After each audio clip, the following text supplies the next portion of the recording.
Hey, this is Doc Yates. I'm a naturopathic doctor, registered acupuncturist, and a kinesiologist, owner of the Yates Naturopathic Clinic, and the founder of the interactive health website, Able Health. And this is the Simply Health Podcast, a show for females where I work to simplify and demystify the secrets of achieving optimal health naturally, based on my own experience in working with thousands of female patients over the past 15 years of my clinical practice. Welcome to Simply Health. Hey, this is Doc Yates, and thanks for joining me on the drive today on the Simply Health Podcast, brought to you by Able Health. And today we're going to be discussing the ups and the downs of perimenopause, because there's a lot of fluctuations going on here. So let me start with an example, because if you don't get this understanding that this is a common theme that you will find through your 40s, then what will happen is that you're going to get prescribed an antidepressant because you won't understand the underlying issue, and then that can just lead to often more issues. So let's break into it. So I've got a 40-year-old female, and she's got night sweats and hot flashes. Let's say that.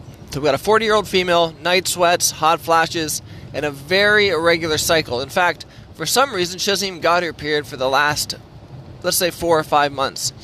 Things are starting to get weird. Like I said, she's getting these hot flashes, these night sweats. She goes to her doctor and said, nope, you're too old to have hot flashes and night sweats. She's like, well, I still clearly have hot flashes and night sweats. And then she's also noticing she's getting a lot more, how do the people typically word it in my office?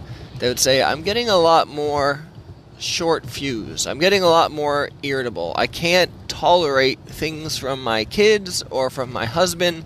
And they're little things that I know are not a big deal, but it's just setting me off. And then, all of a sudden, she gets her period. And everything goes back to normal, and she's fine.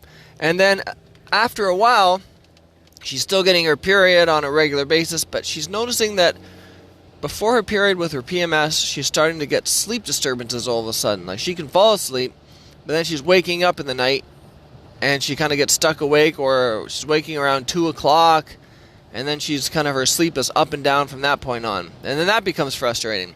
And then all of a sudden, next year, her period stops again, and all the other symptoms all come back.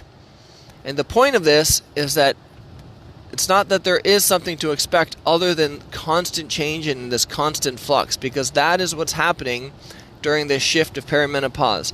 You're still having this underlying hormone cycle, but sometimes it's becoming a little more sporadic, and progesterone's on this steady decline, but on the steady decline, there's still these monthly up and downs of your progesterone. So everything is all over the map. So what are you going to do about it? Number one, don't just assume that something wrong with your chemical structure of your brain all of a sudden, because we got to deal with the hormonal aspects, because that's what's changing. So the answer is not antidepressant. So let's look at the underlying aspects.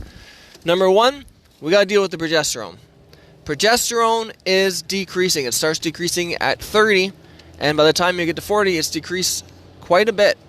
But the thing is, you don't just grab progesterone and start taking it all the time. You're trying to match, because you still have a cycle, though it's often irregular or fine for a while, then comes and goes. You want to match your progesterone use to what your body would be doing with progesterone naturally in your cycle.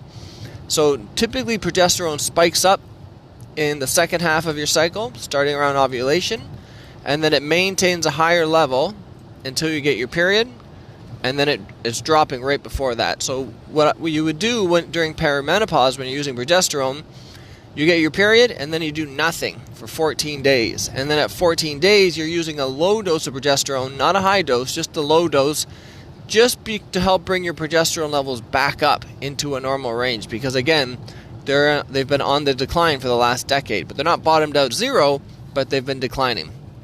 And then once you get your period, you stop the use of the progesterone, and then you wait another 14 days. If you don't get your period after 14 days, and you're not pregnant, then you would just maintain the low dose of progesterone until you get your period eventually, and then you stop again for 14 days.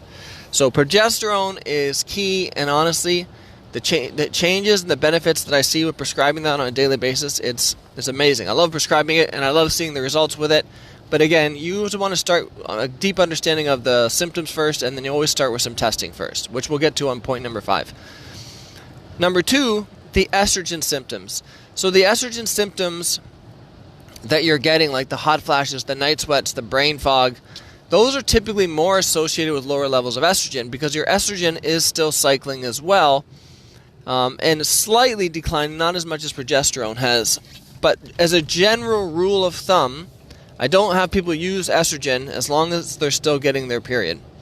So if you still got your period, even if it's like infrequent every couple months, you still don't use estrogen, and you initially manage your estrogen levels with herbs, because it works at this stage of the game.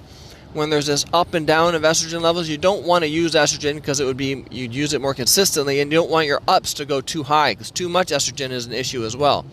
So we manage the estrogen with herbal therapies, and you can do ones. There's simple herbs we use. I have a formula put together called Hot Flash Results. It can help with managing hot flashes, the heat. Those are the main symptoms you're going to be dealing with for the estrogen. So for now, until you're in full menopause, manage any estrogen symptoms that you get sporadically with herbal therapies. Acupuncture. Acupuncture throat is a great idea, especially for the calming effect if there's sleep disturbances. And when we were talking earlier about those mood changes in that case study, it makes a huge difference. Acupuncture for the calming aspect and the irritability is amazing. So I would recommend that to anyone. And the greatest thing about it is if you're already on any medications, because you're like, oh, I never listened to this podcast in time, and my doctor already put me on antidepressants, and it was still going to take me, even if I want to get off, probably a month to wean off. The acupuncture. It's the way to go. Slip there. So, because it doesn't interact with whatever you're taking, so you can always use acupuncture. Number 4, magnesium for everyone. Magnesium for all. Everybody gets magnesium. It's just a little bit of magnesium before bed. It has such a calming effect. It's very common to find deficiency in magnesium. So taking a little bit of magnesium before bed, you're going to sleep better. You're going to feel more relaxed. If you're exercising, you're going to have better recovery. So definitely magnesium. And point number 5, which I alluded to before, is that even if your periods are more erratic, track them on your phone.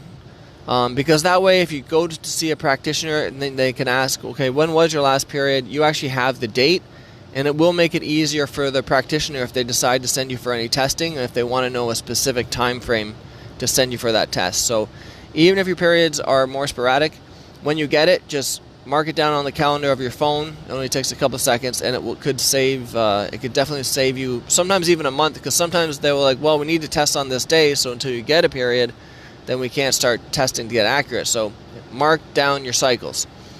And a lot of times patients they just kind of just doom themselves genetically. Like, no, my mom, she suffered through this, and she suffered through it for 10 years, and I'm just doomed to do the same. And the thing is, you probably would do the same if you didn't have any types of treatments, but we know these types of treatments now. We know about how the effects and benefits of progesterone, of magnesium, which herbal formulas work best from Western herbalism, from Chinese herbalism, and from tracking your period, when to do the testing. So you don't need to suffer the same way your mom did, though learning your mom's experience I think would be very helpful, because you get an idea in terms of when this could happen, how long it could happen, what symptoms to expect, and it will make it easier in terms of treating and preventing those. So learn from everyone, and I hope you learn from this podcast. And this is Doc Yates signing off. Thanks for tuning in to Simply Health. If you want to learn more about health, check out Able Health. If you want to see some of the other projects that I've been working on in health, business, music, and life, please check out the links below.